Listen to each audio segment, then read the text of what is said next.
My name's Darren Allen and I'm studying the Bachelor of Medical Imaging course at CQU.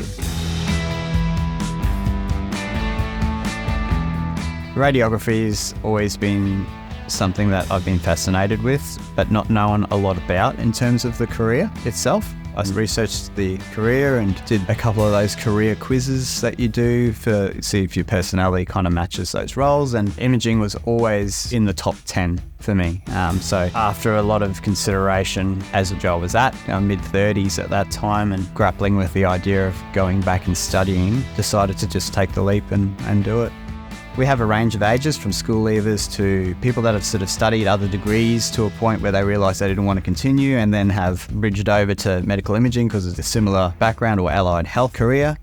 Being a regional university, it was more accessible to me. First year is able to be done completely online with a 3-day res school at the end of the year, which for me, having a young family, meant that we could stay in Townsville where we were for that first year. Having the ability to study mixed mode at CQU was a large factor in terms of deciding to come and enrol and apply to CQU for the course. Teaching staff have been extremely supportive. They always make time to respond to emails, to questions, concerns. The fact that they all know students on a first-name basis and know people's situations goes to show their level of engagement. The skills you learn in that sort of first and second year really prepare you for the first placement.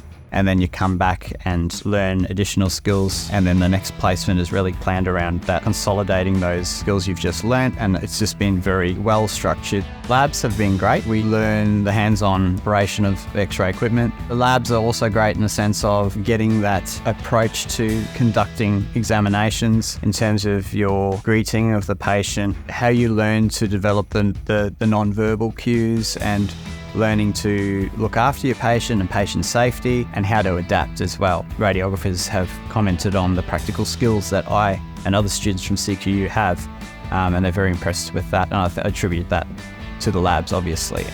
Over the first year, I didn't apply for any scholarships. I thought it'd be a very lengthy process. When I finally heard about some other students receiving scholarships, I looked a bit further into it and saw that was a really easy application process, which took me probably about an hour to do. And a few weeks later, heard that I was successful. Everybody that's here wants to see people succeed and are willing to do the extra things to support people that might need a bit of additional support.